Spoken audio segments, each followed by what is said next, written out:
ओम मंगलम भगवान विष्णु मंगलम गरुणध्वज मंगलम पुंडरीकाक्ष मंगलाय तनोहरि। ओम सच्चिदानंद रूपाय विष्णु पत्यादि हेतवे तापत्रय विनाशाय श्री कृष्णाय वयं नमः। गुरुर्ब्रह्मा गुरुर्विष्णु गुरुर्देवो महेश्वरा गुरुर्साक्षात् परब्रह्म तस्मै श्री गुरुवे नमः। ध्यान मूलम गुरुर्मूर्ते पूजा मूलम गुरुपदम मंत्र मूलम गुरुर्वाक्यम मोक्ष मूलम गुरुकृपा। ओम गजाननं भूतगणाधिसेवितं कपिच जम्बो फलचारुभक्षणम् उमाशुतं शोक विनाशकारिकं नमामि विघ्नेश्वर पादपङ्कजम्। ओम श्रीमन्महागणाधिपतये नमः। ओम लक्ष्मी नारायणाभ्यां नमः। ओम उमा महेश्वराभ्यां नमः। ओम वाणी हिरण्य गर्भाभ्यां नमः। ओम सची पुरंतराभ्यां नमः। ओम माता पिता चरण कमलेभ्यो नमः। ओम इष्ट देवताभ्यो नमः। ओम कुल देवताभ्यो नमः। ओम ग्राम देवताभ्यो नमः। ओम स्थान देवताभ्यो नमः। ओम वास्तु देवताभ्यो नमः। अथ श्री सत्यनारायण देवता व्रत कथायामः प्रथमोध्यायः। पहले भगवान का हम लोग नाम लेंगे, मन और वाणी को पवित्र करेंगे, उसके बाद फिर कथा प्रारंभ करते हैं। चलिए भगवान का सब लोग नाम लीजिए।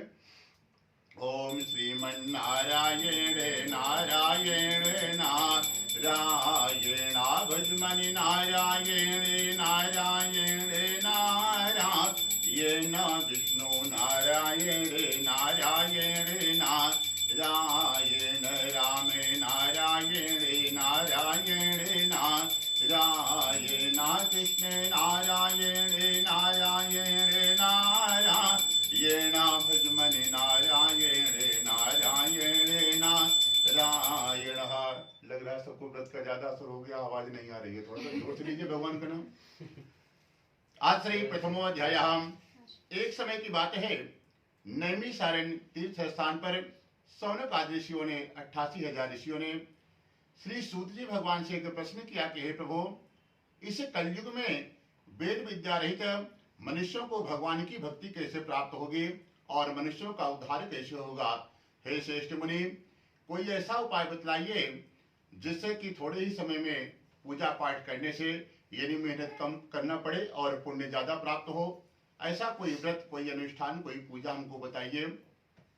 तब कहते हैं कि श्री सूत जी ने कहा कि हे वैष्णव में पूज्य, आप सब लोगों ने आज प्राणियों के हित के लिए बहुत ही अच्छी बात पूछी है। हम आपको एक छोटी सी कथा सुनाते हैं, आप लोग ध्यान से सुनिएगा। एक समय की बात है कि नैमिषारण्य तीर्थ स्थान पर सौनक आदि ऋषियों ने 88,000 ऋषियों ने बैठ करके कलयुग के विषय में विचार कर रहे थे कि कलयुग के मनुष्यों का उद्धार कैसे होगा। क्योंकि सतयुग द्वापर त्रेता में भगवान की भक्ति का असर था कि हर घरों में भगवान का पूजा हर कोई हर दिन करता था। सुबह उठता था, धरती माता को प्रणाम करना, अपने माता पिता के पैर छूना, सूर्य भगवान को स्नान करने के बाद जल देना, फिर मंदिर में थोड़ी देर पूजा पाठ करके जो भी नित्य क्रिया लोग करते थे, भोजन पानी नाश्ता आदि सब लोग करते थे। परंतु कलयुग में ये सब नहीं होने वाला। बेड पे ही चाय चाहिए सबको और फिर फटाफट जल्दी नहा धो के ऑफिस के लिए लेट होता है, पूजा करने का टाइम नहीं रहेगा किसी के पास। सबको इतना जल्दी जल्दी करना पड़ता है कि पहुंचना भी है समय से। तो विचार किया कि कलयुग के मनुष्य पूजा पाठ कम करेंगे और वो कम से कम पूजा करने से भी कैसे उनको पुण्य की प्राप्ति हो जाए, उनका जीवन मंगल में निकल जाए, आप उसके विषय में बताएं। तो कहते हैं कि एक दिन नारद जी के मन में विचार आया कि चलो आज हम समस्त लोगों में घूमने के लिए चलते हैं। तो नारद जी स्वर्गलोक, वैकुंठ लोक और देवी लोक सभी लोक में घूमते घूमते वो धरती पर आए। धरती का क्या नाम है मालूम है? कौन सा लोक है? ये मृत्यु लोक है। तो मृत्युंजय देवता ये भोलेनाथ की नगरी है। मृत्यु देवता भोले बाबा, ये भोले बाबा यहाँ पे वास करते हैं, कैलाश धरती पे ही है। बाकी देवता आसमान में है, भोले बाबा धरती पे रहते हैं संसार वालों के साथ में। तो धरती लोक पर नारद जी आए और सभी लोगों में सभी का हाल चाल जानना चाहा और पूछ करके धरती पर आए कि यहाँ पर भी जो भी मनुष्य अनेक योनियों में जन्म लिए हुए हैं, सभी मनुष्य अपने अपने कर्मों के कारण दुखी हो रहे थे। तो नारद जी ने जाकर के सभी से हाल चाल पूछा कि भैया आपके यहाँ कैसे क्या है। तो सबने कुछ न कुछ परेशानी नारद जी को बताई। एक भी मनुष्य धरती पर उनको सुखी नहीं मिला। किसी के पास है खाने की व्यवस्था नहीं है, किसी के यहाँ इतना धन है कि वो सोच रहा है क्या क्या खाएं, उससे परेशान है। किसी के पास खाने के लिए समस्या है, किसी के पास कपड़े नहीं है, किसी के पास इतने कपड़े हैं कि वो कौन सा आज पहने, वो विचार में पड़ा हुआ है। किसी के यहाँ बच्चे नहीं हो रहे हैं, किसी के यहाँ इतने बच्चे हैं कि उनको खिलाना पिलाना भी बड़ा मुश्किल पड़ रहा है। तो नारद जी को सबने अपनी अपनी परेशानी सुनाई। कोई तन दुखी, कोई धन दुखी, कोई धन भी नहीं रहा तो उदास, थोड़े थोड़े सब दुखी, सुखी राम कर दास। तो जो सुखी मिले, जिनको कुछ नहीं चाहिए होता था, साधु संत ही नारद जी भगवान को सुखी मिले। और जितने भी गृहस्थ में मनुष्य थे, सब के सब दुखी मिले। तो नारद जी बड़े चिंतित हुए कि सभी लोगों में गए, देवलोक में तो सब प्रसन्न है, वहां पर कोई दुखी नहीं है, परंतु धरती का एक भी मनुष्य सुखी क्यों नहीं है। और नारद जी को बड़ा दुख हुआ और विचार किए कभी इन मनुष्यों के दुखों को कैसे दूर किया जाए। तो कोई उपाय समझ में नहीं आया। तो सीधे वो बैकुंठ लोग भगवान के पास जाते हैं। भगवान के पास जाकर के भगवान को प्रणाम किया और कहा कि हे भगवान, आप अत्यंत शक्ति से संपन्न हैं, मन तथा वाणी में आपको कोई नहीं पा सकता। हे भगवान, ना आपका आदि है ना अंत है, जिसके कारण प्रभु आपके सभी दुखों को दूर करने में सामर्थ्य हैं। आप ही हमको बताइए कि हे प्रभु, कलयुग के मनुष्यों के लिए कौन सा उपाय किया जाए। तो भगवान ने कहा कि नारद जी आप चिंता न करें, आपके प्रश्न का उत्तर हम जरूर बताते हैं कि कलयुग में यदि मनुष्य अल्प अल्प समय में अल्प धन से ज्यादा पुण्य प्राप्त करना चाहे तो एक सत्यनारायण भगवान की कथा है, वह मन वांछित फल देती है। जिस भी उद्देश्य से एक कथा किया जाए, भगवान श्री लक्ष्मी नारायण उसके समस्त मनोकामनाओं को पूर्ण कर देते हैं। तो नारद जी ने विचार किया कि प्रभु, इस कथा को कहां पर किया जाए, क्योंकि आप यहाँ बैकुंठ पे सुनाएंगे तो आप कथा करने वाले होंगे और श्रोता हम यहाँ पर अकेले होंगे। और इसको धरती पर यदि आप बताते हैं और जहाँ पर ज्यादा से ज्यादा लोग रहते हों, तो वहां पर इस कथा की महिमा पूरे संसार में जल्दी फैल जाएगी। सब लोग अपने घर पर एक बार भी नियम पूर्वक कर लेगा तो उसके समस्त संकट, सारी परेशानी दूर हो जाएगी। तब सुदर्शन जी ने कहा कि हे भगवान, आप कहाँ जाएंगे पता करने, हमारी गति बड़ी तेज है, आप हमको आदेश दीजिए। हम जाते हैं और धरती पर पूरे भ्रमण करते हैं, जो सबसे बढ़िया पवित्र स्थान होगा प्रभु थोड़ी देर पर आकर के हम आपको सूचना देते हैं। तो भगवान श्री हरि नारायण का सुदर्शन चक्र भगवान से आदेश लिया है और आज धरती पर आया है कि कौन सा बढ़िया जगह है जहां पर भगवान आकर के इस कथा की महिमा को, उस उपाय को बता दें कि जिसके करने से संसार का सभी मनुष्य सुखी हो जाए। तो पूरी धरती पर भ्रमण करते करते नैमिषारण्य एक क्षेत्र है। नैमिषारण्य का नाम सुना है नहीं सुना है आप लोगों ने? ये लखनऊ के पास में एक सीतापुर जिला है, वहीं पर ये कथा है, तीर्थ स्थान नैमिषारण्य। वहीं पर भगवान विष्णु आए हैं, इस कथा को सुनाया है और नारद जी आप ही की तरह अकेले जजमान बनकर के बैठे थे, उनके पीछे 88,000 ऋषि और बैठे हुए थे। तो जब सुदर्शन जी वहां पर आए और क्या देखा कि यहाँ पर सनत कुमारों का बड़ा दिव्य आश्रम है, यहाँ पर सनकादिक ऋषि रहते हैं और वो भगवान के ही अवतारी थे। भगवान का प्रथम अवतार था, जिसमें सनत कुमार जब भी भगवान आते हैं चारों रूप में आते हैं। सनक, सनत नंदन, सनातन और सनत कुमार, ये चारों भाई आए हुए थे। तो जो भी इनके दर्शन के लिए जाता था, इनको देख करके इन पर मोहित हो जाता था और फिर घर द्वार छोड़ करके वहीं बाबा बन जाता था। इसी तरह इतने मनुष्य हो गए कि 88,000 संख्या हो गई। कितना बड़ा आश्रम है। सुदर्शन जी ने वहां पर आकर के देखा, ये तो बड़ा दिव्य आश्रम है, यहाँ पर भगवान का स्वयं चारों रूप में भगवान यहाँ पर विराजमान है। और यदि भगवान विष्णु जी यहाँ पर आकर के कथा को बताएं तो हमारे साथ में 88,000 ऋषि और इस कथा को सुन लेंगे और इस कथा का प्रचार प्रसार पूरे विश्व में बहुत जल्दी फैल जाएगा। सुदर्शन जी वहां पर देखा और जाकर के भगवान को सूचना दी, प्रभु आप धरती पर एक नैमिषारण्य तीर्थ स्थान है, वहीं चल करके इस कथा को बताएं, जो भी आप उपाय बताना चाहते हैं।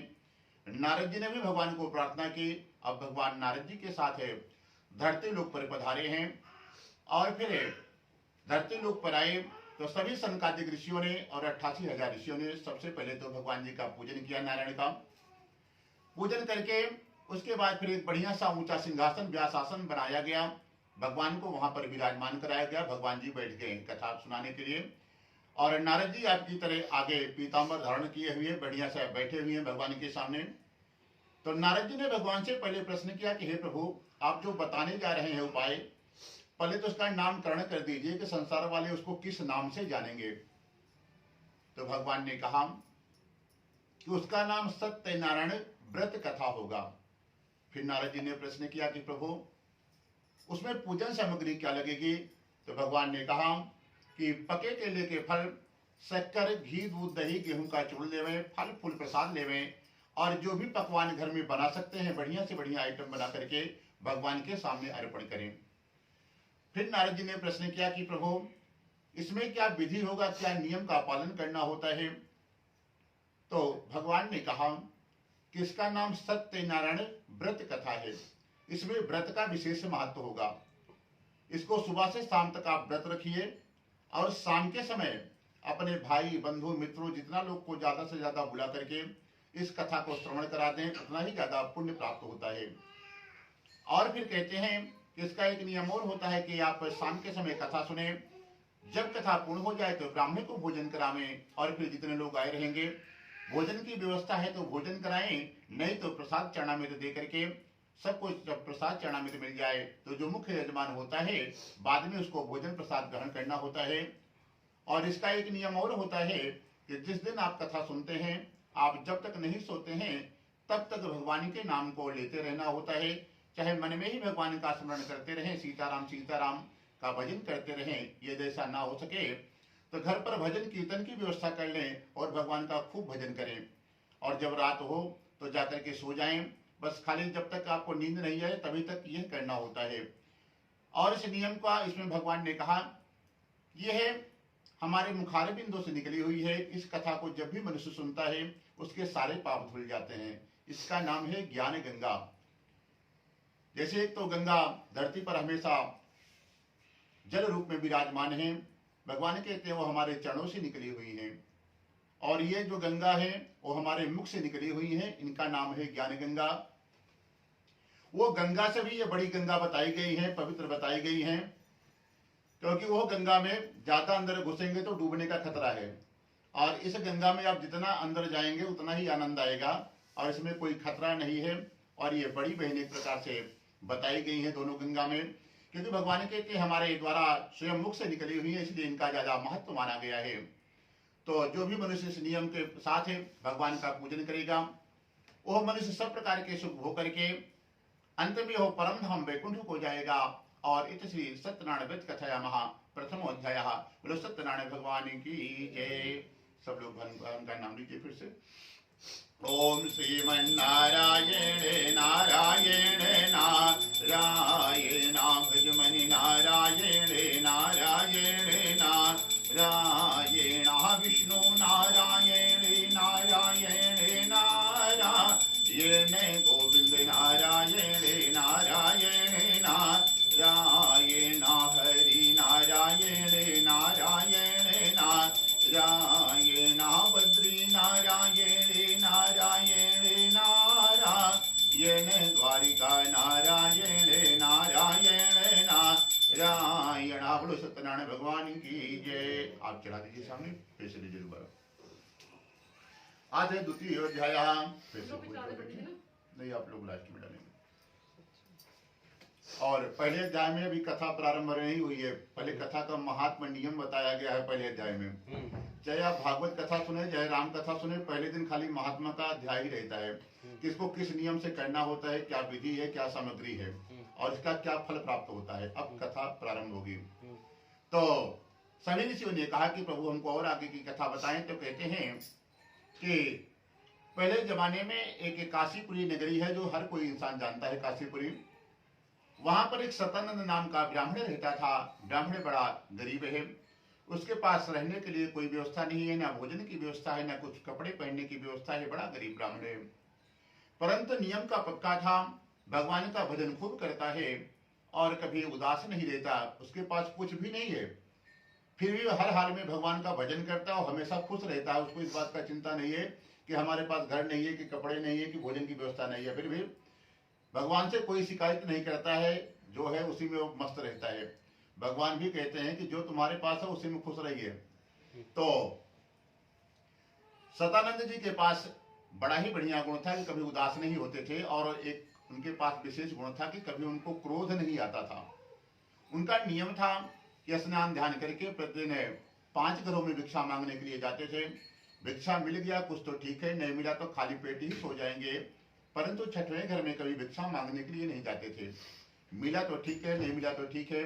और उनको कोई दान करता है तो सतानंद जी खूब आशीर्वाद देते हैं, और कोई उनको अपमान कर दे, धक्का मार दे, कोई अपशब्द बोल दे, तब भी वो आशीर्वाद देकर के प्रसन्न होकर के जाते थे। कभी उदास नहीं होते थे, ना उसके ऊपर क्रोध करते थे, क्योंकि क्रोध पर उन्होंने विजय पाली थी। तो एक दिन भगवान नारायण को बड़ा दया आया कि देखो बड़ा विचित्र ब्राह्मण है, इसके पास न रहने की व्यवस्था है, न खाने की व्यवस्था है, न कोई व्यवस्था है, फिर भी ये दुखी नहीं रहता। और हम संसार वालों को इतना कुछ दे दिए हैं, बड़े बड़े महल है, गाड़ी है, घोड़ा है, नौकर चाकर है, फिर भी वो रातों दिन परेशान है कि अब क्या करें क्या न करें। पूरा दिमाग सोच सोच के बीपी शुगर सब बना लिया है शरीर में, और इसके पास कुछ नहीं है, फिर भी ये प्रसन्न है और इसको क्रोध नहीं आता। ये बहुत विशेष गुण है। यदि किसी के ऊपर क्रोध ना आए, काम, क्रोध, मद और लोभ, भगवान ने 4 अवगुण बनाए हैं। 4 में से यदि मनुष्य किसी पर भी विजय पाले, वो कामी नहीं हो, क्रोधी नहीं हो, लोभ नहीं हो, और उसको मोह नहीं हो किसी चीज से, तो भगवान स्वयं उसके दर्शन करने के लिए धरती पर स्वयं आते हैं। तो आज ब्राह्मण ने क्रोध पर विजय पाली है, तो भगवान को इच्छा हुई कि चलो उस ब्राह्मण के दर्शन करके आते हैं। तो काशीपुरी नगरी में चतुर्भुज रूप में भगवान वैकुंठ से पधारे हैं, और जब काशी पहुंच गए तो एक साधु का, महात्मा का भेष भगवान स्वयं बनाते हैं। जाकर के सतानंद के दरवाजे पर भगवान पहुंचते हैं, और जाकर के उस ब्राह्मण को बुलाया और कहा कि हे ब्राह्मण देवता, हम आपको नित्य देखते हैं, आप धरती पर घूमते रहते हैं। हे ब्राह्मण देवता, आपने कोई संकल्प लिया है कि हम इतना दिन तक भिक्षा मांग करके खाएंगे, या कोई आपकी मजबूरी है? तब सतानंद ने कहा कि हे महात्मन, हमारे पास कोई कमाने खाने की व्यवस्था नहीं है, हमारी ये मजबूरी है कि हम नगर में भिक्षा मांग करके अपने परिवार का पालन पोषण करते हैं। यदि कोई इसका उपाय जानते हो कि जैसे सब लोग घर में प्रसन्नता से रहते हैं वैसे हम भी रहें, तो आप हमको वो उपाय बता दीजिए। तो भगवान ने कहा कि हे ब्राह्मण देवता, एक सत्यनारायण भगवान की ऐसी कथा है जो मन वांछित फल देती है। आप जिस उद्देश्य से है इस कथा को मन में संकल्प लेकर के भगवान का पूजन करें, वो कथा ही वो सारी मनोकामनाओं को पूरा कर देता है।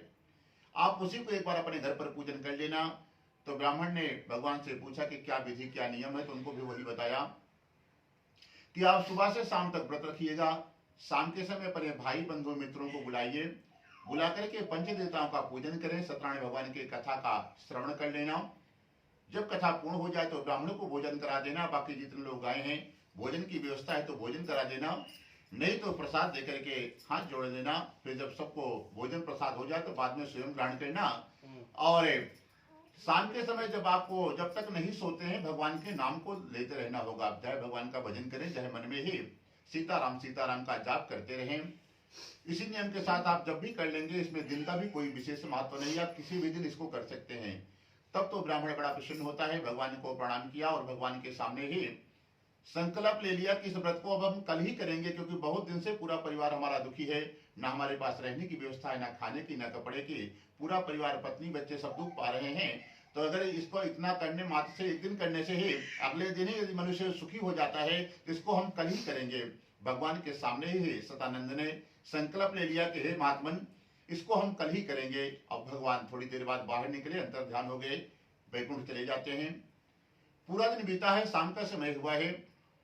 सतानंद जी अब सोने के लिए बिस्तर में गए, और जब लेटने के लिए गए तो उनको नींद ही नहीं आ रही है। उनको ये याद आया कि हमने भगवान के पूजन का संकल्प भगवान के सामने, महात्मा के सामने कल ही करने का निर्णय लिया है, और हमारे पास खाने तक की व्यवस्था नहीं है। कहाँ से फूल खरीद करके लाएंगे, कहाँ से मिठाई, कहाँ से फल, कहाँ से भंडारा करेंगे, ग्रामवासियों को, पड़ोसियों को क्या भोजन कराएंगे। आज ये ब्राह्मण बड़ा दुखी हो रहा है, तो रात भर भगवान से प्रार्थना करता रहा कि हे भगवान, आपकी पूजा कर पाना हमारी बस की बात नहीं है, अब ये सब भी व्यवस्था आपको ही करना है। परंतु हे नाथ, हे नारायण, हमारे पास कुछ भी नहीं है, फिर भी हमारी इच्छा है कि आप हमारी इस पूजा को आप कल ही हमारे हाथों से करवा लीजिएगा, और फल फूल प्रसाद की व्यवस्था भी आपको ही करना है, जैसे मर्जी वैसे करना। परंतु हे भगवान, यह पूजा हमको कल ही करना है, और आप ही करा सकते हैं, हमारे बस की बात नहीं है। पूरा रात भगवान से प्रार्थना करता रहा और सुबह उठा है। जैसे 5 घरों में भिक्षा मांगने के लिए जाता है, वो 5 घरों में भिक्षा मांगने के लिए गया और भगवान की कृपा से उसको 5 घर में ही आज भगवान ने इतना धन दिला दिया, जिससे भगवान के पूजन के लिए बढ़िया बढ़िया पके केले के फल, शक्कर, घी, दूध, दही, गेहूं का चूर्ण सामग्री खरीदा है और खरीद करके लेकर के आया। और इतना धन मिल गया कि भंडारे की भी सारी व्यवस्था हो गई, तो खाने पीने का भी सारी व्यवस्था बना लेता है। सुबह से शाम तक व्रत रखा। शाम के समय आज अपने पत्नी के साथ भगवान का पूजन करने बैठा है। तो भगवान के सामने जब पूजन करने बैठा तो संकल्प ये कह रहा कि हे प्रभु, जो कुछ भी आप फल फूल प्रसाद जो भी यहाँ पर दिखाई पड़ रहा है, ये सब हम गांव वालों से मांग करके लाए हैं, इसमें हमारा कुछ भी नहीं है। और कथा का एक नियम होता है कि जब भी आप कथा सुने या कहीं कथा सुनने जाए तो खाली हाथ नहीं जाए, कुछ ना कुछ लेकर के जाना चाहिए। धन वाले धन लेकर के जाएं, जिनके पास कोई परेशानी संकट है वही भगवान के चरणों में चढ़ा सकते हैं। तो आज वो ब्राह्मण कहता है कि हे प्रभु, फल फूल प्रसाद तो हम गांव वालों से मांग करके लाए हैं, जो हमारे पास है पर्सनल प्रभु एक ही चीज है, हमारे पास है दुख है, गरीबी है, प्रभु हम इसी को आपके चरणों में चढ़ा देते हैं। भगवान कहते हैं कुछ भी तो है, अगर धन नहीं है तो गरीबी है, वही भगवान कहते हैं आप हमको चढ़ा दीजिए, आइए हमारे सामने एक बार बैठिए, तो देने के लिए हम वो भी ले लेते हैं, जो भी परेशानी संकट है। तो आज उस ब्राह्मण ने अपनी गरीबी को भगवान के चरणों में चढ़ा दिया और भगवान उस कथा से प्रसन्न हो गए और अगले दिन उसको बहुत सा धन दिला दिया, जिससे रहने खाने की सारी व्यवस्था सतानंद जी ने बना लिया है। और फिर ऋषियों ने कहा कि हे भगवान, उस ब्राह्मण की कथा करने के बाद और किसने, कहां पर यह कथा हुई है, थोड़ा उसके विषय में भी हमारा मार्गदर्शन करें, आगे सुनाएं। तो कहते हैं उसी नगर में एक लकड़हारा भी रहता था, वो भी बड़ा गरीब था। एक दिन की बात है कि लकड़ी बेचते बेचते सुबह से शाम हो गई है, आज उसकी लकड़ियां नहीं बिकी हुई हैं। आज बड़ा दुखी हुआ और रास्ते में उसको भूख और प्यास बड़ी जोर से लग गई। पास में धन नहीं था कि कहीं दुकान से कुछ खरीद करके खा सके। आज बड़ा दुखी हुआ कि आज हमारे पास पैसा होता तो कुछ तो पेट पूजा कर लेते, कुछ खरीद करके खा सकते, परंतु हमारे पास कोई व्यवस्था नहीं है, क्या करें। और किसी के यहाँ का भी नहीं खा सकते थे, क्योंकि पहले वेज नॉन वेज का होता था कि किसके घर का पानी पीने लायक है, किसके यहाँ का नहीं। तो ज्यादातर लोग धर्मात्मा ही होते थे, खाने पीने का विचार करते थे। तो सोचे कहाँ करें, तो रास्ते में एक ब्राह्मण का घर दिखाई पड़ा लकड़हारे को। तो सोचा कि चलो ब्राह्मण के यहाँ मांग करके देखते हैं, कुछ मिल गया तो जल पानी कर लेंगे, नहीं हर इच्छा नारायण की, जैसे भगवान की मर्जी होगी वैसे होगा। वहां पे पहुंचते हैं तो क्या देखा कि ब्राह्मण के घर पर कोई पूजा हो रही है। तो लकड़हारे ने लकड़ियों को बाहर रखा और पूजा में जाकर के सम्मिलित हो गया, बैठ करके भगवान की कथा का श्रवण कर रहा है।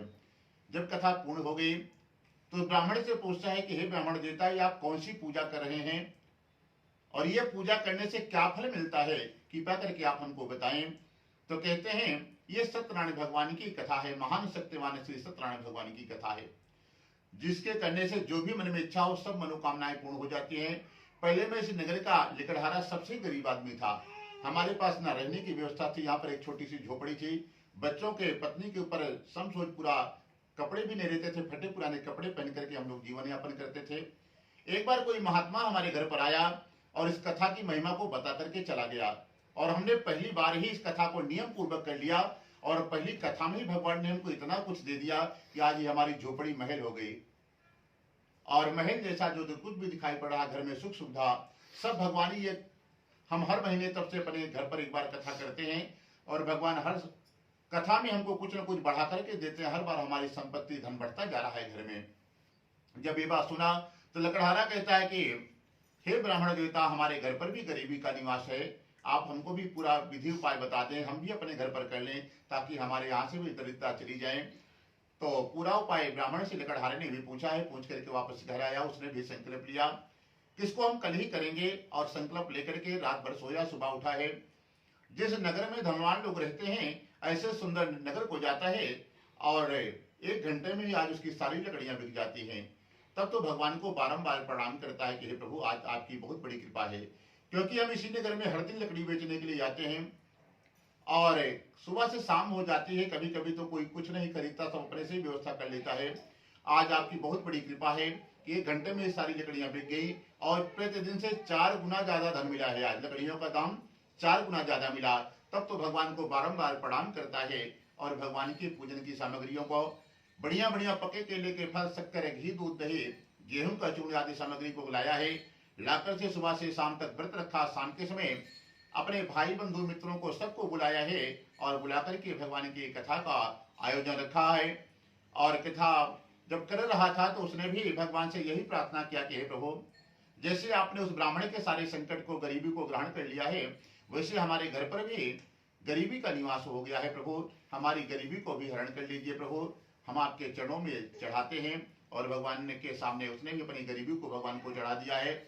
और अगले दिन वो भी लकड़ी बेचने के लिए जाता है तो बहुत सा धन प्राप्त हो जाता है, जिससे रहने खाने की सारी व्यवस्था लकड़हारे ने भी बना ली और सब प्रकार के सुख भोग करके लकड़हारा भी अंत में यह परम धाम वैकुंठ को जाता है। इस कथा का नियम है, महिमा है कि जो भी इस कथा को नियम पूर्वक कर लिया है जीवन में एक बार, वो कभी गरीब नहीं होगा। निर्धन होगा तो धनवान हो जाता है, और कभी जब शरीर शांत होगा तो उसको नरक नहीं जाना पड़ेगा, वैकुंठ ही प्राप्त होता है। इस कथा की महिमा है। बोलो सत्यनारायण भगवान की जय। अथ द्वितीयोध्याय।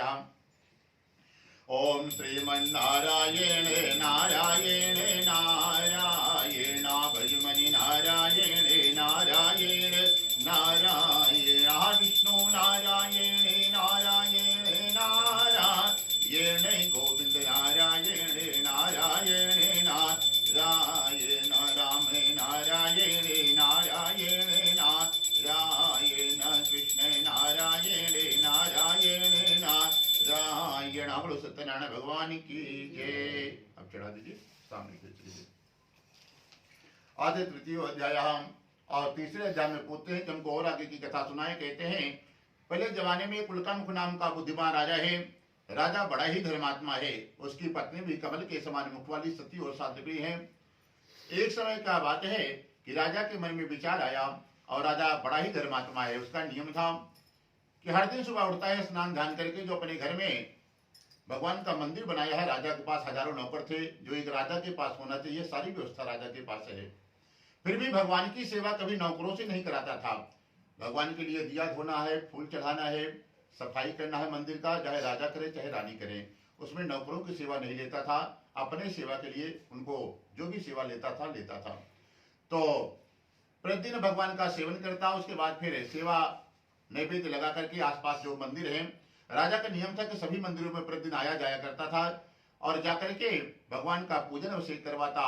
और जब मंदिर पहुंचता तो सबसे पहले जो मंदिर के बाहर गरीब लोग बैठे रहते हैं, उनके लिए पके हुए बढ़िया सा भोजन बनवाता, पका करके लेके जाता, सूखा अनाज लेकर के जाता और घर से कपड़े लेकर के जाता है।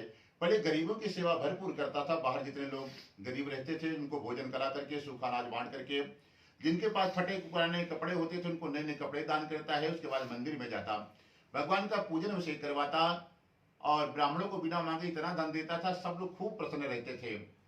एक दिन की बात है कि मंदिर के पुजारी ने राजा से प्रश्न किया कि राजन, हम आपको प्रतिदिन देखते हैं, आप हमारे मंदिर में आते हैं और आसपास जितने भी मंदिर हैं आप सब जगह जाते हैं, गरीबों की सेवा करते हैं, ब्राह्मणों को इतना दान करते हैं, परंतु आप राजा रानी क्यों इतना उदास रहते हैं, कभी हंसी नहीं आती, इतना उदास भाव से क्यों दान पुण्य पूजा पाठ करते हैं। तो राजा ने कहा कि भगवान ने हमें सब कुछ दिया है, परंतु हमारे घर पर संतान एक भी नहीं है। इसी कारणवश हम लोगों को कभी हंसी नहीं आती कि हमारे न रहने पे इन गरीबों का सेवा कौन करेगा, हमारे नगर का कार्यभार कौन संभालेगा, इसी बात का हमको चिंता सताए रहती है। तो उस पुजारी ने कहा कि राजन, आप चिंता न करें, हम आपको एक बहुत छोटा सा उपाय बता देते हैं, खाली वो एक दिन और आप किसी भी दिन कर लेना और आपके यहाँ 365 दिन के ही अंदर संतान घर पर हो जाएगी। 366 दिन नहीं होगा, वो कथा की महिमा है। तो तुरंत राजा रानी ब्राह्मण के चरणों पर गिर पड़े और पुजारी उपाय बता रहे हैं कि राजन, यदि संतान पाना चाहते हो तो एक सत्यनारायण भगवान की कथा उसी को आप घर पर कर लेना, और संतान पाने के लिए इसको किसी पवित्र नदी के किनारे करना पड़ता है या कोई नदी का संगम हो। तो तुम्हारे नगर के पास में जो भद्रशिला नामक नदी है वहीं पर इस पूजन को कर लेना। सुबह से शाम तक व्रत रखना, शाम के समय भाई बंधु मित्रों को बुलाना, बढ़िया वेदी मंडप सजाना और सजा करके अपने घर परिवार के बंधुओं को सबको लेकर के जाना, वहीं पर कथा करना। कथा समाप्त हो जाए तो ब्राह्मणों को भोजन करा देना, बाकी जितने लोग गए रहेंगे राजन सबको भोजन की व्यवस्था नदी के किनारे कर देना, सब भोजन कर लेंगे। फिर बाद में आपको राजा रानी को वहां पर भोजन प्रसाद पाना है। उसके बाद फिर पूजन सामग्री को बहते हुए जल में विसर्जन कर देना, वापस घर आ जाना। घर आने के बाद एक नियम और करना पड़ता है, जब तक आप नहीं सोएंगे भगवान का भजन नहीं छोड़ना होता है। उस दिन जिस दिन आप कथा का आयोजन करते हैं। ये ऐसा नहीं कर पाओ राजन, तो घर पर भजन कीर्तन की व्यवस्था कर देना, वापस घर आना और बैठ करके भगवान का खूब भजन करिए उस दिन, और नींद आए तो जाके सीधे सो जाना। खाली इतना ही आपको करना होगा और आपके घर पर 1 साल के अंदर ही संतान हो जाएगी। राजा रानी बड़ा प्रसन्न हुए, भगवान का पूजन किया, वापस घर आए, अपने मंत्री को बुलाया। मंत्रियों ने कहा कि ठीक है महाराज, आप जैसे आदेश करेंगे हम वैसे व्यवस्था कर देते हैं। तो राजा ने कहा कि बढ़िया, हमारे नगर के पास में जो भद्रशिला नामक नदी है वहां पर बढ़िया वेदी मंडप बनाया जाए, एक विद्वान ब्राह्मण की व्यवस्था कराई जाए, बढ़िया सा पूजन हवन करा सके जो हमारा। तो मंत्रियों ने बढ़िया वेदी मंडप आगे भद्रशिला नदी के किनारे बनाए हैं और राजा रानी सुबह से शाम तक व्रत रखे हैं। शाम के समय पूरे परिवार और बंधुओं के साथ वहां पर गए हैं, बैठ करके भगवान का कथा कर रहे थे। तो उसी नगर में एक साधु नामक बनिया रहता था, वो भी व्यापार करके वापस घर की तरफ जा रहा था और देखा कि हमारे नगर का राजा है, आज ये शाम के समय कौन सा पूजा यहाँ पर बैठ करके कर रहा है। उसको जानने की जिज्ञासा हुई, क्योंकि राजा शाम के समय घर से बाहर नहीं निकलते थे, लोगों के लिए बहुत खतरा होता है। तो आज ये शाम के समय कौन सा पूजा कर रहा है, चलो चल करके देखते हैं। तुरंत साधु बनिया नाव को किनारे ठहराया है और राजा के पास कथा में आकर के पीछे से चुपके बैठ गया। कथा समाप्त हुई, प्रसाद दिया, चरणामृत लिया। उसके बाद फिर राजा के सामने आया, बाद में राजा को प्रणाम किया और कहता कि राजन, इतने भक्ति भाव से आज आप कौन सी पूजा कर रहे हैं और आप किस उद्देश्य से कर रहे हैं, वो हमको बताएं। तो राजा ने कहा कि हमारे पास कोई संतान नहीं है, एक संतान पाने की इच्छा से हम लोग आज यहाँ पर ये कथा का आयोजन किए हुए हैं। इसका नाम है सत्यनारायण व्रत कथा। इसको करने से जिनके यहाँ संतान नहीं होती है उनके यहाँ संतान होना चालू हो जाती है। तब तो साधु बनिया बड़ा प्रसन्न होता और कहता है कि राजन, भगवान ने हमको बहुत सा धन दिया है, सोने चांदी का कारोबार है, हमारा व्यापार बहुत अच्छा चल रहा है, परंतु हमारे घर पर भी कोई संतान नहीं है। आप हमको इसका उपाय बताएं, मार्गदर्शन करें, कैसे करना होता है, क्या नियम है, क्या पूजन सामग्री लगती है। पूरा उपाय पूछ करके साधु बनिया राजा से अपने घर पहुंचता है। आज अपनी पत्नी को बताया कि हे देवी, एक ऐसी कथा की महिमा सुन करके आए हैं कि जिनको करने मात्र से ही 1 साल के अंदर संतान हो जाती है। तब तो सेठानी जी ने कहा कि हे सेठ जी, उनको कल ही करना है। परंतु सेठ जी महालोभी आदमी थे, वो धन नहीं खर्चा करना चाहते। सोचे क्या करें, संतान प्राप्त हो जाए, परंतु पूजा पाठ करेंगे तो पंडित जी को बुलाएंगे, दक्षिणा देना पड़ेगा, फल प्रसाद खिलाएंगे, लाएंगे, पड़ोसियों को बुलाएंगे, उनको भी भोजन प्रसाद की व्यवस्था करना है, इसमें तो पैसा खर्चा होगा। सेठ जी दा नहीं पड़े थे, खाली ला पड़े थे, लेते थे देते किसी को नहीं थे।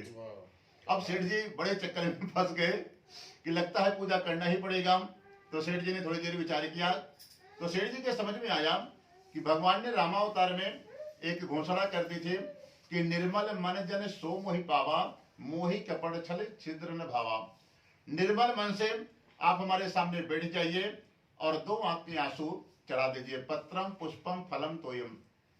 भगवान कहते हैं जो गरीब आदमी हो, जिसके पास कुछ भी व्यवस्था नहीं हो, झोपड़ी में रहता हो, या जो महाकंजूस हो, कभी दान नहीं करता हो, तो एक पेड़ का पत्ता, किसी पेड़ का पत्ता ला करके हमारे चरणों में रख दे, तब भी हम काम कर देते हैं। पुष्पम, एक फूल, कोई भी पेड़ का फूल, पत्तम पुष्पम, और उसका फलम, एक फल। खाली एक गरीब आदमी के लिए है जिसके पास कोई व्यवस्था नहीं है, और या फिर महाकंजूस जो कभी खर्चा नहीं कर सकता। और तोयम, भगवान तोयम मतलब ये आंख का जल जो आंख से निकल जाता भाव से, तो भगवान के सामने बैठे और थोड़ी देर बैठे रहते, कभी कभी ऐसे मन में विचार आता है कि अपने आप आंसू आ जाते हैं। तो सेठ जी को समझ में आया कि आंसू वाला व्यवस्था ज्यादा बढ़िया है।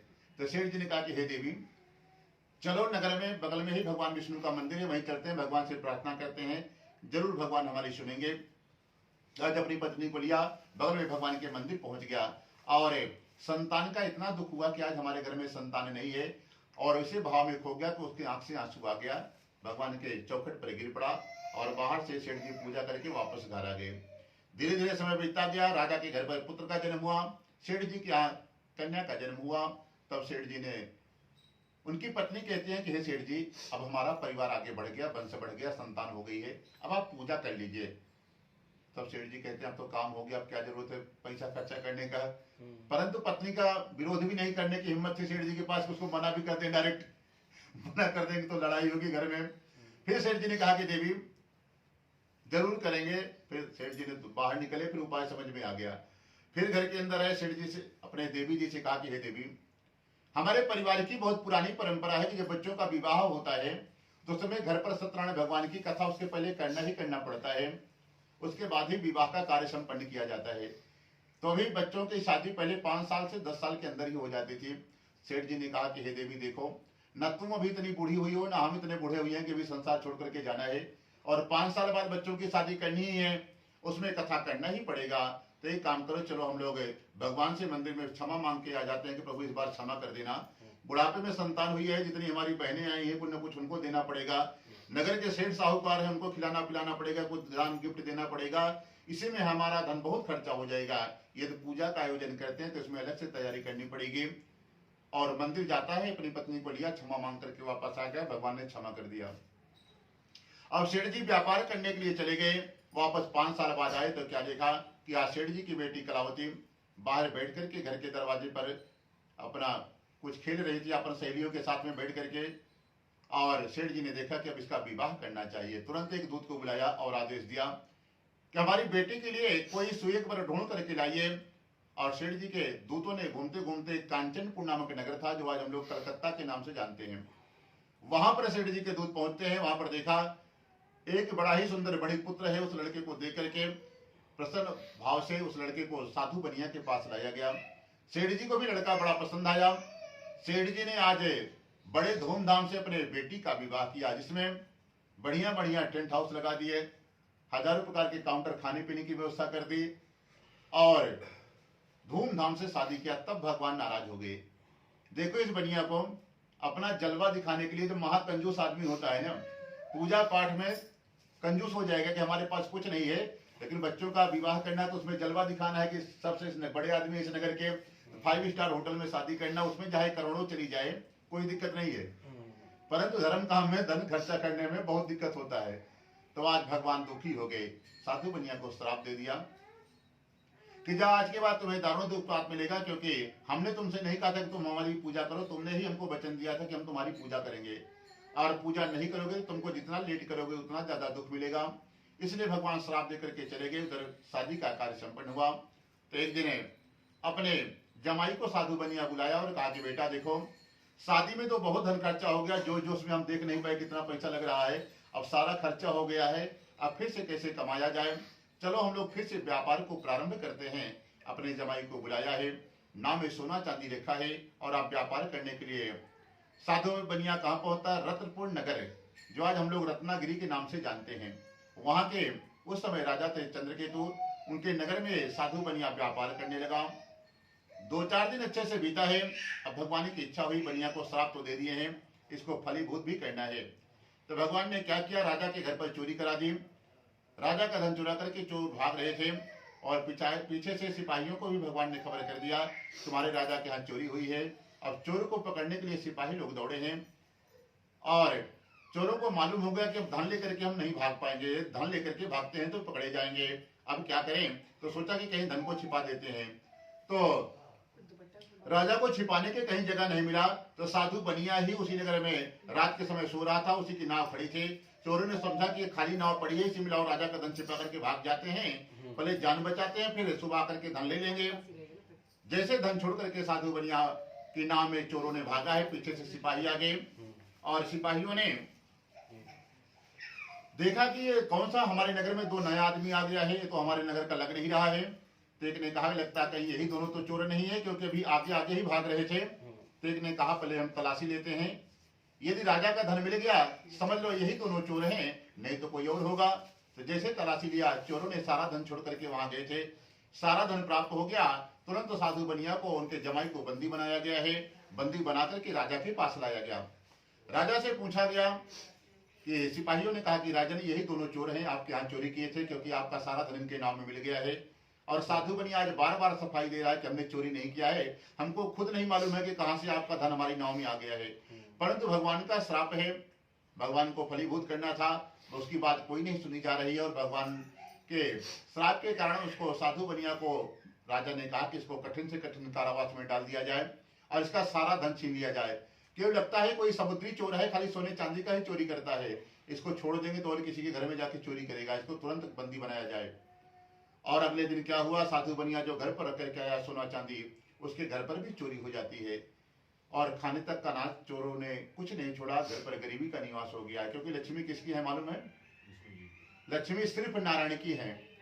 लक्ष्मी और किसी की नहीं है, किसी के घर पर लक्ष्मी आ जाए तो नारायणी को बार बार थैंक यू करिए, प्रभु आपकी बहुत बड़ी कृपा है जो हमारे यहाँ माता जी को भेजा है रहने के लिए। कभी लक्ष्मी को देख करके स्वयं लक्ष्मी पति नहीं बनना चाहिए, लक्ष्मी को अपना हमेशा बेटी बना करके रखिए। बेटी बना करके रखेंगे तो हमेशा लक्ष्मी बढ़ती रहेंगी आपकी। जिस दिन स्वयं लक्ष्मीपति बन जाओगे उसी दिन नारायण बोलते हैं वापस आ जाओ, उसके घर में रहने का काम नहीं है आपका। तो लक्ष्मीपति बनने का मतलब ये हुआ कि कहीं भी भगवान का पूजा हो, कहीं राम कथा हो, कहीं भागवत कथा हो, कहीं गरीब कन्या का कहीं विवाह हो रहा हो, तो जो विवाह होता है, जो लड़का आता है दूल्हा बनकर के, उसको भी विष्णु का ही स्वरूप माना जाता है। तो वहां पर अपना सहयोग जरूर भेज दीजिए, खाली हाथ कहीं मत जाइए। आपको बुलाया है कि नहीं बुलाया, खबर मिले तो जाकर के कुछ दान करके आ जाइए, तो लक्ष्मी को विदा करना हुआ नारायण के पास, जिससे धन शुद्धि हो जाता है, धन और आपका बढ़ता है। तो भगवान कहते हैं किससे धन की वृद्धि होती है। और साधु बनिया के घर पर आज कुछ भी नहीं बचा है, तो माँ बेटी तक तो 1-2 दिन तक तो बिना खाए पिए रही, फिर भूख नहीं बर्दाश्त हुआ। तो सोचा जीवित रहना है तो भोजन करना पड़ेगा, अब क्या करें। तो नगर में आज घूम घूम करके भिक्षा मांगती हैं, जो भी धन मिलता है उसको सुबह निकलती है, शाम को जो मिलता है माँ बेटी पकाती खाती है। एक दिन की बात है कि साधु की बेटी इसी तरह भिक्षा मांगते मांगते ब्राह्मण के घर पहुंची। वहां पर देखा कि भगवान का पूजा हो रहा है, बैठ करके कथा को सुना, प्रसाद को लिया और वापस घर आती है। तो आज उनकी माँ बहुत नाराज है, करे बेटी इतना शाम तक तो आज तक हर दिन वापस आ जाती थी, इतना रात कैसे हो गया। क्योंकि ये कथा का नियम है, दिन का नहीं है। कथा का नियम है शाम को सुनिए, पूरा दिन व्रत रखिए, तभी सत्यनारायण व्रत कथा हुई। तो शाम के समय होते होते रात को 8-9 बज गया। उनकी बेटी कथा सुनी, प्रसाद लिया, वापस घर आए। माँ बहुत नाराज थी, बोली इतना रात कैसे हो गया, तुम्हारे दिमाग में क्या चल रहा है। तो कलावती ने कहा कि हे माता, एक ब्राह्मण के घर गई थी, वहां पर भगवान की कथा चल रही थी। कथा में ये बताया गया है कि जब भी आप भगवान की कथा में सम्मिलित हो जाएं, तो जब तक भगवान का प्रसाद और चरणामृत आपको न मिले तब तक वहां से आप उठ करके नहीं जा सकते हैं। यदि उठ करके चले गए तो कुछ ना कुछ अपशकुन होता है, कुछ ना कुछ गलत समाचार, अशुभ समाचार आपको उसी दिन प्राप्त होता है। जब ये बात सुना तो उनकी माँ को याद आ गया कि बेटी तुम्हारे पैदा होने के पहले से ही हम लोगों ने भगवान के प्रसाद का और भगवान के पूजन का संकल्प लिया था। हम लोगों ने भगवान का पूजन नहीं किया, कहीं भगवान तो नहीं हमसे नाराज हो गए हैं। क्योंकि इतना जल्दी इतना बड़ा आदमी इतना गरीब नहीं हो सकता कि तो सोने चांदी का कारोबार हो और आज खाने के लिए हम लोग दर दर चौकट चौकट दूसरों के यहाँ भीख मांग रहे हैं, भटक रहे हैं, लगता भगवान ही नाराज हो गए। चलो बेटी जो कुछ हो गया, कल हम लोग भगवान का पूजन का संकल्प लेते हैं और भिक्षा मांगने के लिए चलेंगे, और जितना धन मिलेगा उसी से एक बार छोटे रूप में ही घर पर भगवान का पूजन कर लेते हैं। आज रात भर सोई, सुबह उठती हैं। जिस नगर में धनवान लोग रहते हैं, ऐसे नगर में कलावती और माता लीलावती दोनों भिक्षा मांगने के लिए गई हैं। भगवान की कृपा से बहुत सा धन प्राप्त होता है, जिससे बढ़िया बढ़िया पके केले के फल, शक्कर, घी, दूध, दही, गेहूं का चूर्ण सामग्री लाई है। लाकर के सुबह से शाम तक व्रत रखा। शाम के समय अपने भाई बंधु मित्रों को, पड़ोसियों को, सबको बुलाया है और बैठ करके भगवान का कलावती लीलावती माँ बेटी पूजा करने जा रही हैं। तो भगवान से यह प्रार्थना करते हैं कि सबसे पहले हाथ जोड़ करके कि हे भगवान, मुझसे या मेरे परिवार से अभी तक कोई यदि आपका अपराध हो गया हो हम लोगों से, तो हे प्रभु, हे नाथ, हे नारायण, हमारे पूरे परिवार को क्षमा करिए। हम लोग अनजान आदमी हैं, हमको कुछ भी नहीं मालूम कि हमसे क्या अपराध होगा, आपको क्या हो गया है। प्रभु हमको क्षमा करें, हमारा मार्गदर्शन करें। और हे प्रभु, हमारा पति और जमाई आज कई वर्ष बीत गया है, वो लोग हमको नहीं मालूम है कि जीवित हैं कि नहीं है, या किस नगर में कहाँ पर व्यापार कर रहे हैं। आपको सब कुछ मालूम है प्रभु। हे भगवान, वो आप घट घट में वास करते हैं, हर समय हर जगह आप रहते हैं। आप उनको जिस दशा में जैसे भी हो, एक बार उनको घर वापस भेज दीजिए। ऐसे कलावती लीलावती भगवान से हाथ जोड़ करके प्रार्थना की और भगवान उस पूजा से संतुष्ट हो गए। पूजन के बाद एक नियम होता है, भगवान के पूजन का विसर्जन किया जाता है कि जो जहां से देवता आए हैं सभी लोग अपने अपने स्थान को जाएं। तो सभी देवता तो विसर्जन के बाद अपने स्थान को चले गए। भगवान नारायण स्थान को अपने वैकुंठ न जाकर के आज साधु बनिया जहां पर बंदी बनाया गया है, रत्नपुर नगर भगवान पहुंचते हैं। और वहां के राजा को जब रात पर सोया तो भगवान जाकर के उसको दर्शन दिए और दर्शन देकर के कहा कि हे राजन, जिन दोनों वैश्यों को आपने बंदी बना लिया वो दोनों व्यापारी हैं। कोई दूसरा चोर था जो चोरी करके इनकी नाव में आपका धन छोड़ करके भाग गया था और आप इन्हीं को चोर समझ बैठे हैं। अब इनको सुबह होते ही अपने नगर से विदा कर देना और जितना धन लिया उसे दुगना धन देकर के आदर के साथ विदा कर देना। क्योंकि लोग बनिया जात के अभी तक फ्री होते तो दोगुना धन कर देते। आपने इनको गलती से बंदी बना लिया तो तुम्हारी जिम्मेदारी है कि इनको 2 गुना धन करके देना है, नए नए कपड़े दे देना और अपने नगर से विदा कर देना। यदि हमारी आज्ञा का पालन नहीं हुआ तो अगले दिन जो आपका पुत्र है पूरा राज्य हम स्वयं नष्ट कर देंगे। रात में ही राजा को भगवान बता करके चले जाते हैं। राजा सुबह उठता है और सभा में गया, मंत्रियों को सलाह किया कि आज हमने ऐसे ऐसे सपना देखा है। तो मंत्रियों ने कहा कि राजन, आपके पूरे राज्य का सवाल है और आपके पुत्र का सवाल है, इसलिए जैसे भगवान ने आपका मार्गदर्शन किया है आप वैसे कर देना। तुरंत साधु बनिया को समाचार दिया गया कि आज तुमको जेल से छुड़ाया जाएगा और राजा ने सभा में बुलाया है। तब तो साधु बनिया डर गया, उसको लगा कि चोरी सिद्ध हो गई है कि राजा का धन नाव में मिला है, आज फांसी पे चढ़ाएगा, इसलिए हमको बुला रहा है। अब तो साधु बनिया उनका जमाई डर गया कि अभी तक तो जेल में बंद थे, जान बची थी, जैसे उत्तर प्रदेश की योगी बाबा ने करके रखा है। चोर लोग खूब पसंद थे, जान तो बची थी, लगता है कि आज जान से भी गए। धीरे धीरे सभा में लाया गया। साधु बनिया उनका जमाई आकर के राजा को प्रणाम करता है। राजा स्वयं मंच से खड़ा हो गया, क्योंकि भगवान ने रात में उसको और ज्यादा डरा के गए थे।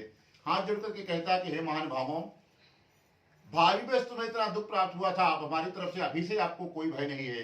तो जाके साधु बनिया को थोड़ा मन में शांति मिला और राजा ने कहा कि तुरंत इनको नए नए कपड़े दिलाए जाए, जितना धन हम लोगों ने इनका लिया था उससे दुगना धन दिया जाए और आदर के साथ विदा कर दिया जाए।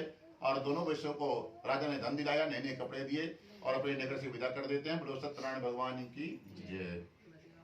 ओम श्रीमन्नारायण नारायण नारायण भजमन नारायण नारायण नारायण विष्णु नारायण नारायण नारायण गोविंद नारायण नारायण नारायण राम नारायण नारायण नारायण। बोलो सत्यनारायण भगवान की जय। आप चढ़ा दीजिए।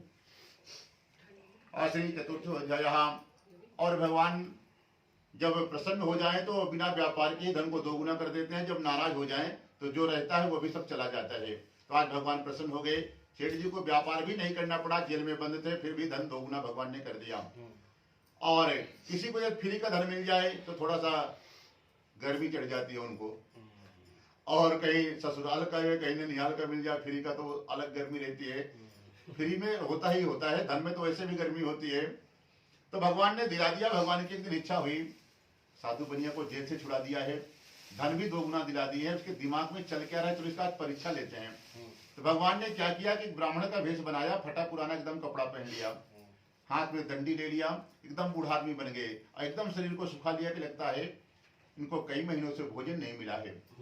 और साधु बनिया नाव में जहाँ सोना चांदी रख रहा था, अपने घर के लिए जाने वाला था, भगवान उसी के सामने प्रकट हो गए और धीरे धीरे सेठ जी के पास जा रहे हैं। साधु बनिया देख रहा है, उसको लगा कि इस नगर का कोई दरिद्र ब्राह्मण है, गरीब आदमी है, इसके पास कोई व्यवस्था नहीं है, हमको सेठ साहूकार या कोई राजा महाराजा समझ करके आ रहा है ब्राह्मण, कि हो सकता है फटे पुराने कपड़े हैं, कुछ कपड़े ही दान कर देंगे या कुछ खाने पीने की व्यवस्था कर देंगे या रहने की व्यवस्था बना देंगे। परंतु सेठ जी कह रहे हैं तो महाकंजूस है, इसको कुछ देने वाले हैं नहीं, ये ब्राह्मण बिना मतलब के हमारे पास आ रहा है। भगवान धीरे धीरे सेठ जी के पास पहुंच गए और सेठ जी के भगवान ने पहले ही प्रश्न किया कि हे सेठ जी, तुम्हारी नाव में क्या रखा हुआ है, क्योंकि भगवान ने ही दिलाया, भगवान को तो पता है, वो तो मन की जानने गए थे जिसके दिमाग में चल क्या रहा है। जैसे पूछा भगवान ने तुम्हारी नाव में क्या रखा हुआ है, सेठ जी ने इतनी जोर से डांटा भगवान को, अरे दरिद्र ब्राह्मण क्यों पूछता है, क्या धन लेने की इच्छा है, मेरी नाव में बेल पत्ता भरा हुआ। भगवान ने कहा सेठ जी क्षमा करें, आप नाराज मत होइए, हम आपसे मांग नहीं रहे हैं, खाली हम पूछ रहे थे, हम ब्राह्मण आदमी हैं, तुमको आशीर्वाद देना चाहते थे कि तुम्हारा वो धन और बढ़ जाए, जो कुछ भी तुम्हारे नाम में हो बढ़ जाए, और मांगने की इच्छा से नहीं आए थे, खाली पूछ रहे थे, आशीर्वाद देना चाहते थे। बेल पत्ता आप बताए, कोई बात नहीं। भगवान ने कहा कि जा तुम्हारा वचन सत्य हो जावे, अभी क्षण भर में तुम्हारा बेल पत्ता ऊपर तक भर जाएगा। भगवान ने आशीर्वाद दिया, आगे बढ़ गए। सेठ जी ने सोचा कि चलो बोलता है कि आशीर्वाद की बेल पत्ता ऊपर तक भर जाएगा, कहीं सही सही तो बेल पत्ता नहीं हो गया। सेठ जी ने मुड़ करके देखा, कोई नाम में बेल पत्ता ही बेल पत्ता भर गया।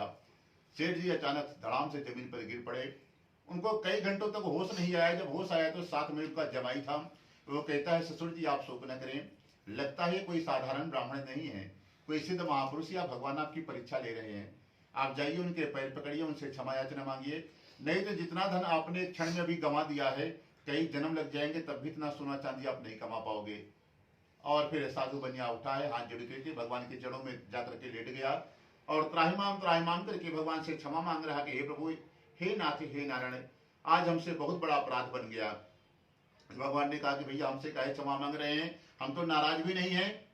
तो बोले कि नहीं प्रभु, आज हमसे बहुत बड़ा अपराध हो गया, हमने आज झूठ बोल दिया। झूठ बोलना साधारण पाप नहीं, ये महापाप में आता है। 4 महापाप भगवान ने बताए हैं। एक तो गौ हत्या करना, दूसरा सोने की चोरी करना, तीसरा गुरु पत्नी पे कुदृष्टि डालना और चौथा झूठ बोलना। ये महापाप है। और मनुष्य जाने अनजाने में झूठ कुछ न कुछ बोल के ही पाप तोड़ता रहता है। एक बार झूठ बोले गौ हत्या कर दिए, इतना बड़ा पाप आपको लग जाता है दिन भर में। तो इसलिए झूठ से ज्यादा बचना चाहिए कि झूठ नहीं बोले। तो भगवान से बार बार क्षमा याचना मांग रहा, तो भगवान ने कहा कि ठीक है, हम क्षमा कर देते हैं, परंतु आज के बाद तुम्हारे पास जो है वही बताना, देना नहीं देना तुम्हारी मर्जी है। बिना मतलब के पाप मत करना, झूठ मत बोलना। साधु बनिया भगवान के सामने वचन दिया कि आज के बाद हम झूठ नहीं बोलेंगे। भगवान ने क्षमा कर दी, बेलपत्ता नष्ट हुआ, फिर से सोना चांदी बन गया और सेठ जी अब धीरे धीरे अपने नगर के पास पहुंच गए। तो जो नाव से आए थे उस नौका चलाने वाले को पहले घर भेजा कि जाकर के हमारे घर पर संदेशा दे दीजिए, कई वर्षों बाद सेठ जी जेल से छूट करके आए थे, सोचे कि समाचार दे दें फिर घर चलते हैं। तो नौका वाला जाकर के बताया और संयोग बस आज कलावती लीलावती फिर से भगवान का घर पर पूजन कर रही थी कि हे भगवान हमारा पति जमाई घर आ जावे। जैसे समाचार मिला सेठ जी की पत्नी आधे पूजा से ही खड़ी हो गई, बोली कि हे बेटी बाकी का जो पूजा बचा है तू कर लेना, हम जा रहे हैं तुरंत पति के दर्शन के लिए और तू भी जल्दी से पूजन करके आ जाना। कलावती ने भी जल्दी जल्दी भगवान का पूजन कर दिया, परंतु बिना भगवान के चरणामृत को प्रसाद को लिए हुए भी वो भी अपने पति के दर्शन के लिए समुद्र के किनारे पहुंच गई। और वहां पर क्या देखा कि जब समुद्र के किनारे पहुंचते हैं तो साधु बनिया ही खाली नाव से उतरा था कि अचानक से लहर आई, नाव और उनका जमाई समुद्र के अंदर चला गया। जब उनकी बेटी को समाचार मिला कलावती को तो जोर जोर से रोने लगी। ऐसी दशा देखकर के साधु बनिया आज बड़ा दुखी हुआ कि हे भगवान मुझसे मेरे परिवार से फिर से कौन सा अपराध बन गया। आज हम लोग इतने वर्षों बाद मिलने जा रहे थे, अब कौन सा अपराध हो गया। प्रभु क्षमा करें, हमारा मार्गदर्शन करें। तुरंत आकाश मार्ग से सूर्य नारायण ने आकाशवाणी करते हैं कि हे साधु बनिया तुझसे कुछ भी भूल नहीं हुई है। तुम्हारी पत्नी और बेटी ने आज घर पर पूजन रखा था, इन लोगों ने पूजन तो किया है परंतु हमारे प्रसाद को चरणामृत को यहाँ पर छोड़ करके आ गई है। वहां पर इन लोगों ने प्रसाद नहीं लिया जिसके कारण तुम्हारी नाव और जमाई जल के अंदर चला गया। अभी एक काम करिए, आप लोग घर भाग करके जाइए, भगवान से क्षमा याचना मांगिए, प्रसाद और चरणामृत को भगवान को लेकर के ग्रहण करके वापस आइए तो आपकी नाव जमाई भी मिल जाएगा। आकाशवाणी सुनकर के पूरा परिवार घर भाग करके गया, भगवान से वहां पर क्षमा याचना मांगी, प्रसाद दिया, वापस फिर से समुद्र के किनारे आते हैं तो एक जोर से लहर आती है जिसमें साधु बनिया की नाव और उनका जमाई मिल गया। और आज फिर पूरा परिवार बैठ करके भगवान का वहां पर पूजन किया है और इस लोक में सुख होकर के अंत में सब परिवार वैकुंठ लोक को जाते हैं। तो श्री सत्यनारायण कथयामा चतुर्थो अध्याय। ओम श्रीमन्नारायणे नारायणे नारायण भजमनि नारायणे नारायणे नारायण विष्णु नारायणे नारायणे नारायण गोविंद नारायणे नारायणे नारायण बद्री नारायणे नारायणे नारायण द्वारिका नारायणे नारायणे नारायण जगन्नाथ नारायणे नारायणे नारायण। बोलो सत्यनारायण भगवान की जय। आज पंचम अध्याय 2-3 मिनट और पहुंच गए हैं। आज से पंचम अध्याय आप लोगों का अभ्यास रहने इसलिए पैर दर्द कर रहा होगा। चलिए भगवान की कथा सुना। श्री पंचम अध्याय। और कहते हैं कि 5वें अध्याय में एक तुंगोदत्त नाम का राजा है। राजा भी बड़ा धर्मात्मा था और राजा लोग का नियम होता है कि शिकार करने के लिए पहले जंगलों में जाया करते थे। उसी तरह इस राजा की भी आज इच्छा हुई कि चलो जंगल में शिकार करते हैं। राजा शिकार करने के लिए गया है। शिकार करते करते वह दोपहर का समय हो गया, थक गया, सोचा थोड़ा विश्राम कर लें। परंतु जिधर भी सोचता विश्राम करने का, चारों तरफ जंगली जानवर घूम रहे थे, कहीं सुरक्षित जगह नहीं दिखाई पड़ा। तो थोड़ी देर बाद क्या देखा कि जंगल में ही काफी गाय चराने वाले बालक लोग आपस में बैठ करके कोई पूजा खेल रहे थे, बैठ करके पूजा कर रहे थे काफी बालक इकट्ठा करके। तो राजा सोचा कि चलो वहीं पर देखते हैं, सुरक्षित जगह है। तो एक बट वृक्ष था, वहीं पर राजा पहुंचा है और सामने इसी तरह भगवान की फोटो रखी हुई है। राजा दूर से ही देख रहा है कि भगवान का पूजा कर रहे हैं, परंतु राजा के मन में अहंकार था कि हम बहुत बड़े आदमी हैं, इनके बीच में जाएंगे तो हमारा अपमान होगा। इसी कारणवश भगवान को भी राजा ने प्रणाम करना भूल गया, भगवान के सामने एक बार भी सर नहीं झुकाया। थोड़ी देर बाद बालकों ने भगवान का पूजन पूर्ण किया। उनकी इच्छा हुई कि ये पहले जो राजा है पहले इसको हम प्रसाद देते हैं, फिर बाद में हम लोग ग्रहण करेंगे। एक छोटा सा बालक प्रसाद लेकर के राजा को देने के लिए गया, परंतु राजा के मन में वही विचार था कि ये लोग छोटी जात के हैं, इनके हाथ का हम कैसे प्रसाद लें, लोग अछूत जात के होंगे। उस बालक को राजा ने डांट करके भगा दिया कि तुम्हारी हिम्मत कैसे हुई हमको प्रसाद देने की, हम राजा हैं इस नगर के, सबके हाथ का प्रसाद नहीं ग्रहण कर सकते हैं। और जैसे ही बालक को डांटा, बालक रोने लगा और वही प्रसाद ले जाकर के भगवान के चरणों में फिर से रख दिया। प्रभु, आज तक हमारे माँ बाप ने हमको इतना जोर से नहीं डांटा था, जैसे इस राजा ने आज हमको डांटा है। वो बालक रोने लगा। बालक रोते देख करके भगवान भी आज बड़े दुखी हुए, उनकी आंख से आंसू आ गया और आंसू से अग्निदेव प्रकट हो गए। भगवान ने कहा कि अग्निदेव एक काम करो, इस राजा को लगता है कि हम बहुत बड़े आदमी हैं, क्योंकि धन तो हमने ही दिया है और इसी को अपना स्वयं लक्ष्मीपति समझ बैठा है, लगता है अपना कि स्वयं को बहुत बड़ा आदमी समझता है। एक काम करो, जाओ इसके पूरे राज्य को जला करके समाप्त कर दो। इसके पास न पत्नी बचे, न बच्चे बचे, न माँ बाप, न नौकर, कुछ भी नगर में बचना नहीं चाहिए, सब कुछ समाप्त कर दो। अग्निदेव पहुंचते हैं, क्षण भर में पूरे राज्य को जला करके समाप्त कर दिया और फिर से पूरा ठंडा कर दिया, वापस आ गए।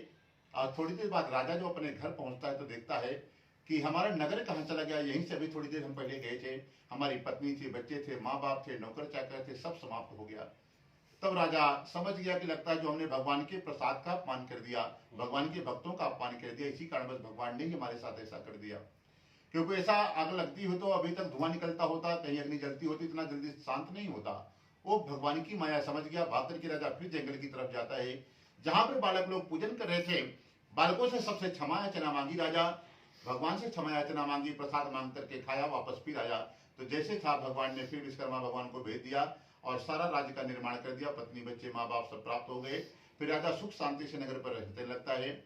जो भी मनुष्य इस परम दुर्लभ व्रत को करेगा, भगवान की कृपा से उसके जीवन में कभी धन धान्य की कमी नहीं होगी। यदि वह निर्धन होगा तो धनवान हो जाएगा और धन रहेगा तो और धन बढ़ेगा, कभी गरीबी उसको देखना नहीं पड़ेगा।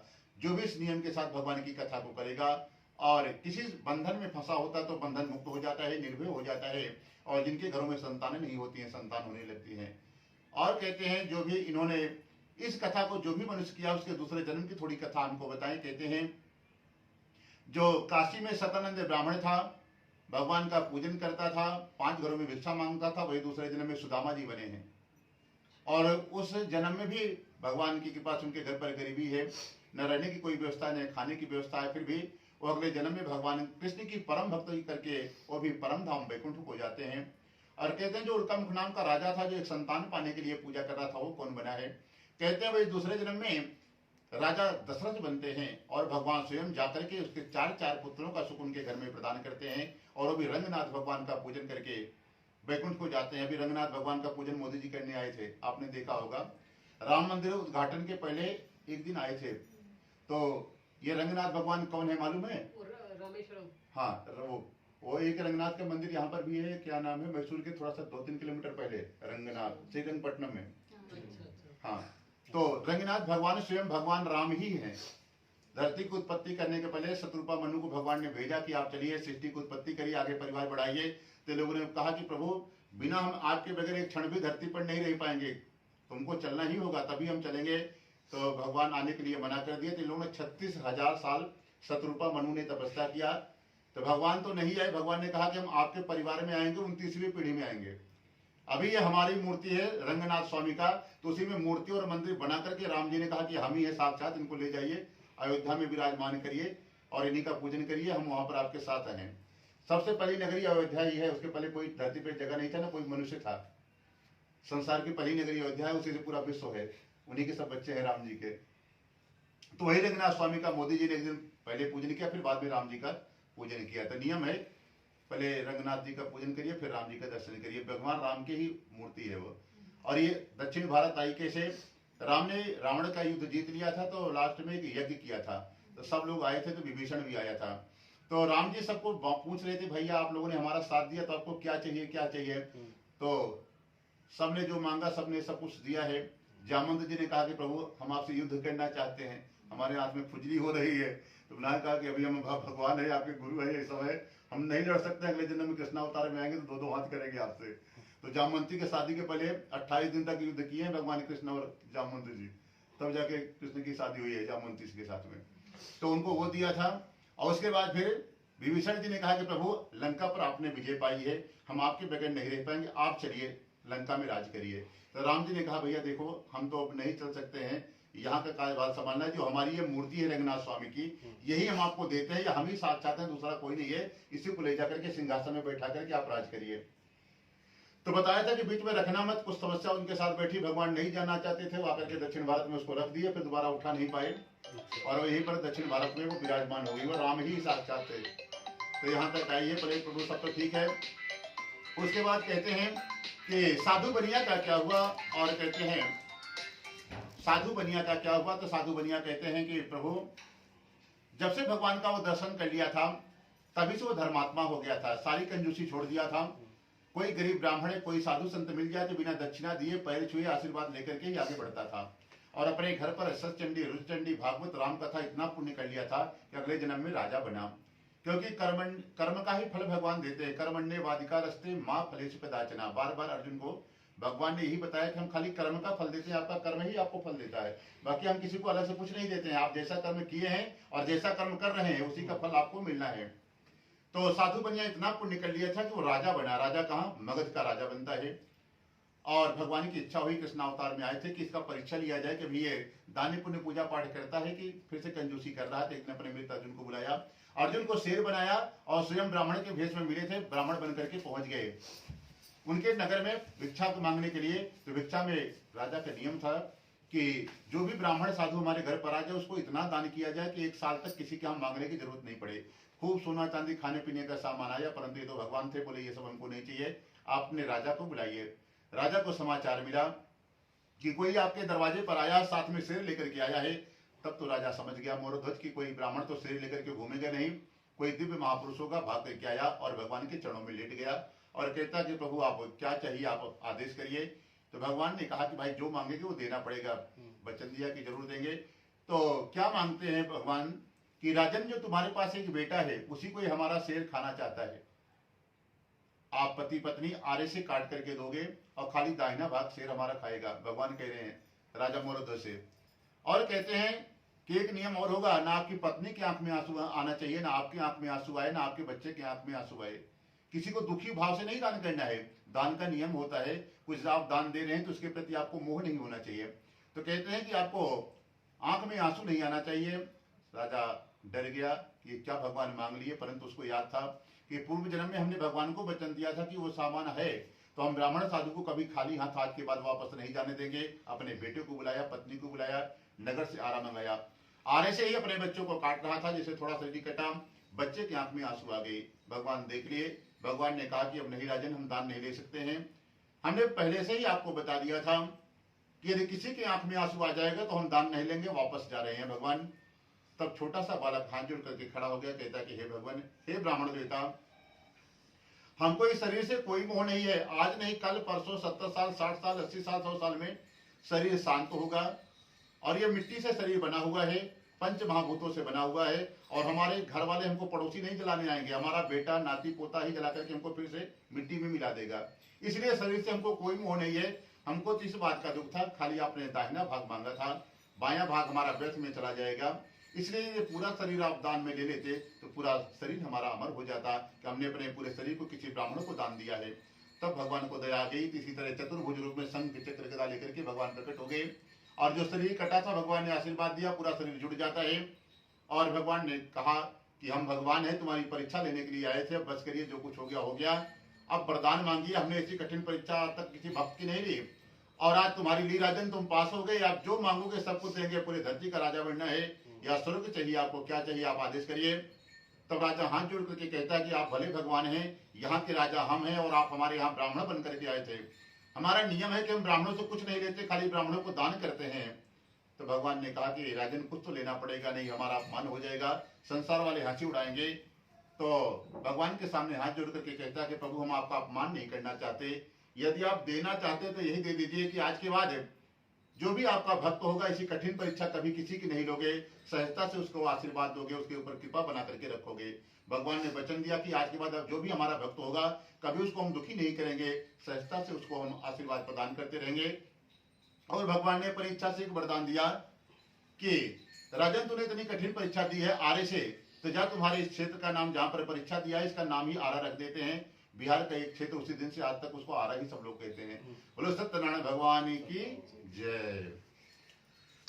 ओम श्रीमन्नारायण नारायण नारायण माता नारायण पिता नारायण माता नारायण पिता नारायण गुरु नारायण नारायण नारायण भजमनि नारायण नारायण नारायण ब्रह्मा नारायण विष्णु नारायण ब्रह्मा नारायण विष्णु नारायण शिवजी नारायण नारायण नारायण भजमनि नारायण नारायण नारायण सूर्य नारायण चंद्र नारायण सूर्य नारायण चंद्र नारायण